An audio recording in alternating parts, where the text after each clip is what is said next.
Now, amongst the United States allies around the world, particularly here in Britain, outpourings of sympathy and solidarity. People here really believing that the momentum is gathering for some kind of retaliation, some kind of attempt to, as the British Prime Minister says, defeat and eradicate these terrorists. People saying, leaders here saying, that while cool heads should prevail, while leaders should make sure that they do not act under impulse, that they should be cool, they should neither ignore the scale and the magnitude of what has happened not just to the United States, but to the entire civilized world. Flags are flown at half-staff in England and around Europe. Flowers pile up at US embassies. Sympathy and especially shock are growing. In the wake of the worst terrorist attack anywhere, on a scale Western leaders say they had never even contemplated, newspapers talk of a declaration of war on America. Politicians from the world's democracies say that today everyone is American. We all agreed that this attack is an attack not only on America, but on the free and democratic world.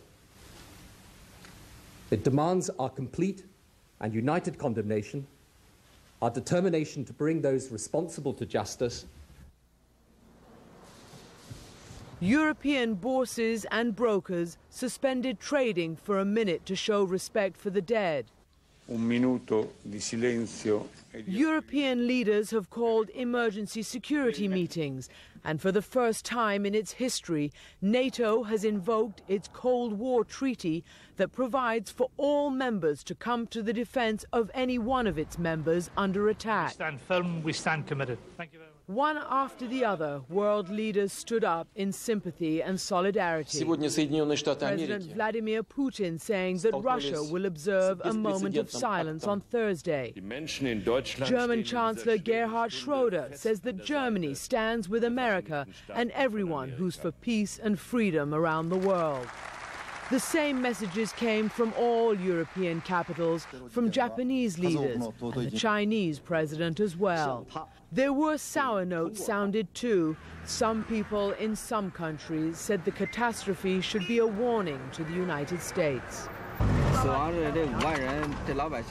To have so many people die, though it's unreasonable, is a warning to Bush and his administration not to make policies that bully other countries, says this Chinese taxi driver.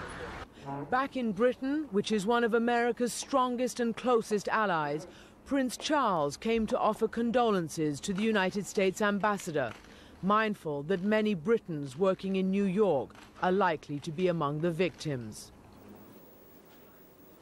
Now, in terms of other countries around the world, America's Arab allies, moderate Arab states, have also unanimously condemned the terrorism attack against the United States. The 57 Islamic nations that make up the Organization of the Islamic Conference have also condemned the attack, saying that it stands against Islam. Countries who we might not expect sympathy from, countries like Libya, who has a history of antagonism with the United States, has also expressed sympathy and support. Countries like Cuba have also done the same. There has been some isolated incidents, for instance, among some of the Palestinians in refugee camps and in parts of Israel and the occupied territories who have celebrated what happened in the United States. And there is, it has to be said, an increasingly anti-American feeling on the streets of the Arab nations, and particularly in the occupied territories, since these 11 months of the Intifada, the Palestinian uprising.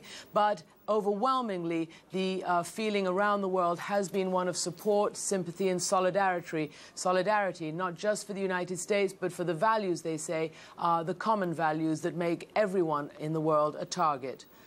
We are now joined by General Wesley Clark, who is in Little Rock, Arkansas. General Clark was the commander of NATO forces, and he is now a CNN military consultant. General Clark, we've been speaking about NATO invoking this clause. Can you explain to us exactly and precisely what that means and what action NATO took tonight that's so important? Well, this is the essential political action taken by the NATO members acting together to say that they stand with and will stand with the United States in taking whatever actions might become necessary to deal with this attack on the United States. So it's the precondition that will make everything else possible. Is this important in the speed with which it was done? I mean, you remember from building the coalition for Kosovo that it took a long time, relatively, to do so. Is this an important timeline that we see here? Well, I think the timeline is highly significant. Of course, this is in response to an attack on a NATO member state. It's the first time, to my knowledge, that Article 5 has ever been invoked. It's the first time we've had an attack on a NATO member state, and I think that NATO scholars and diplomats from previous eras would never have suspected that that state that would be attacked first would be the United States. And so I think that this is a very, very clear signal to those around the world that the United States is supported completely by its NATO allies. And I think that's a very powerful weapon to have in our arsenal. General Clark, this is an unprecedented attack, not just against U.S. interests and territory, but against any interest that we've seen in recorded memory. There has not been this kind of act of terrorism that anybody I talk to can remember. Does the United States have to take military action to, not in revenge, but to deter any further kind of terrorism such as this? Well, the first thing the United States has to do is determine precisely what its objectives are. And as we've heard the President articulate over the last couple of days, it seems pretty clear that the objectives are beyond revenge. They're certainly beyond retaliation. He wants, and he's directed, it seems, that we're going to go after and destroy these terrorist organizations, and we're going to hold any states that supported them equally responsible. So this is, thus far, probably the most sweeping interpretation of the objectives. And what it means is that we're in for a relatively long campaign. We've seen some of the opening moves here by the United States today. We've seen the FBI extraordinarily active and very, very effective by first reports.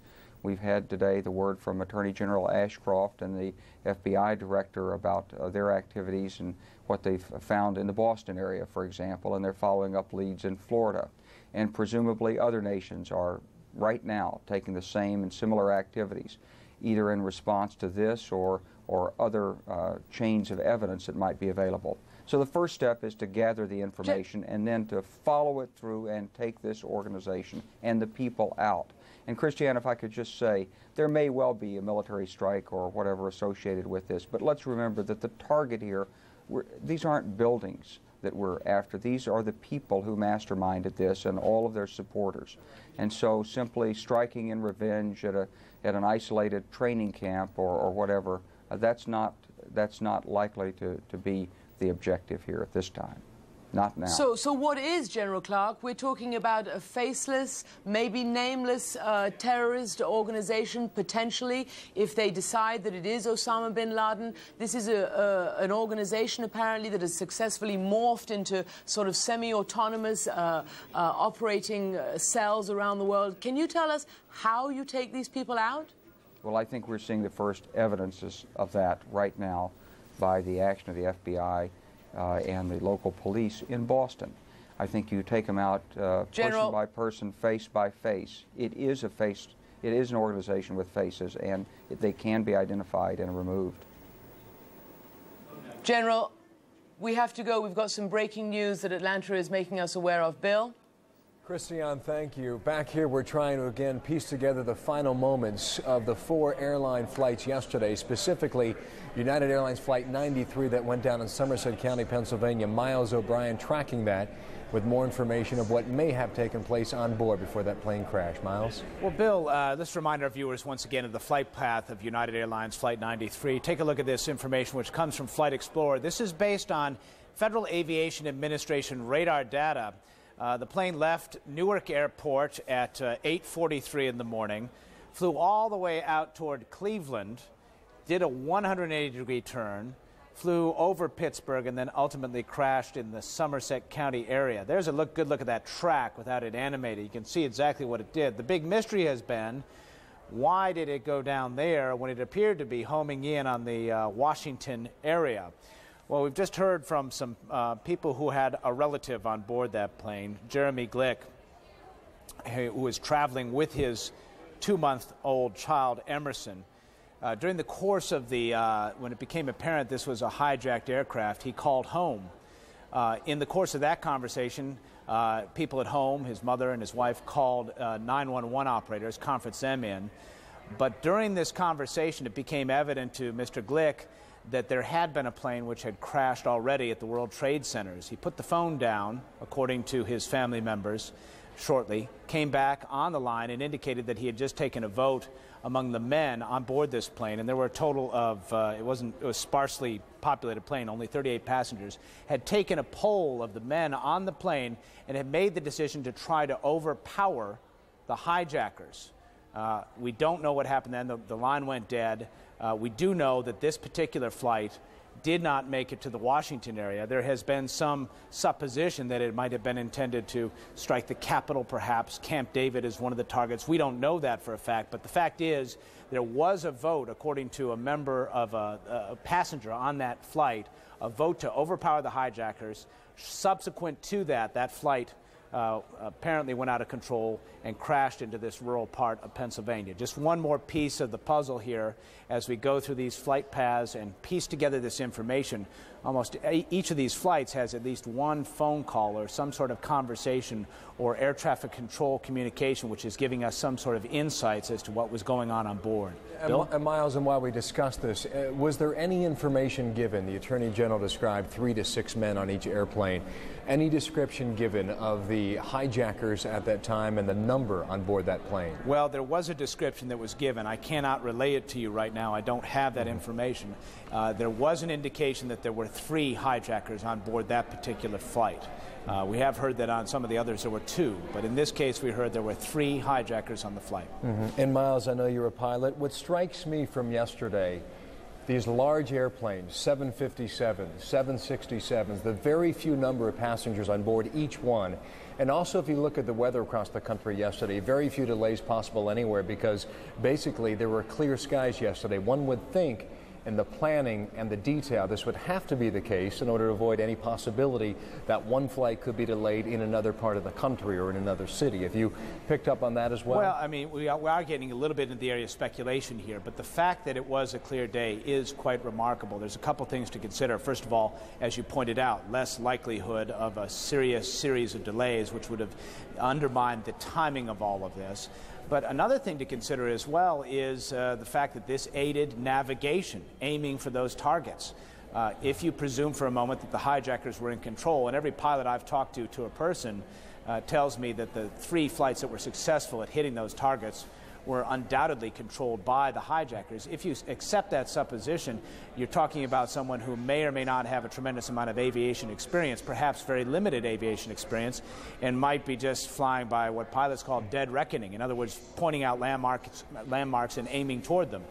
If that were the goal, a clear day is the kind of day you'd want to have so you could pick out the coastline, find New York, and aim for the World Trade Centers. And back to the computer behind you, Miles, and the path that you're tracking right now. The reason we can do that simply is because there was still a signal emitted from that plane on board, correct? And that was not the case on every plane yesterday. Here's what we've basically been able to determine. Let me just show you. This is the track of the 2 flights which ultimately hit the World Trade Center. This information that we have for you is compiled by the FAA radar centers. There are actually 2 centers involved, Boston Center and New York Center, radar rooms essentially, which compile all of this information about these airplanes.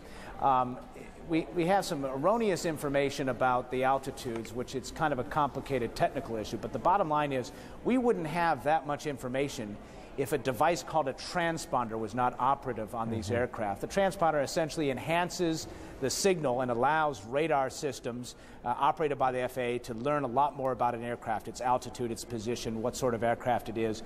Gives a much more fine-tuned piece of information to them.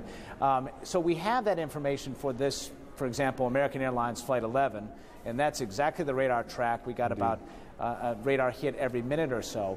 But the flight which ultimately landed at the Pentagon from Dulles, took off, went somewhere for an hour and 20 minutes or so. We don't believe we have comprehensive radar tracking information on that. The supposition is that someone turned off that transponder. and if, in fact, you were a hijacker trying to engage in subterfuge, turning off that transponder, which essentially makes you more visible to FAA radars,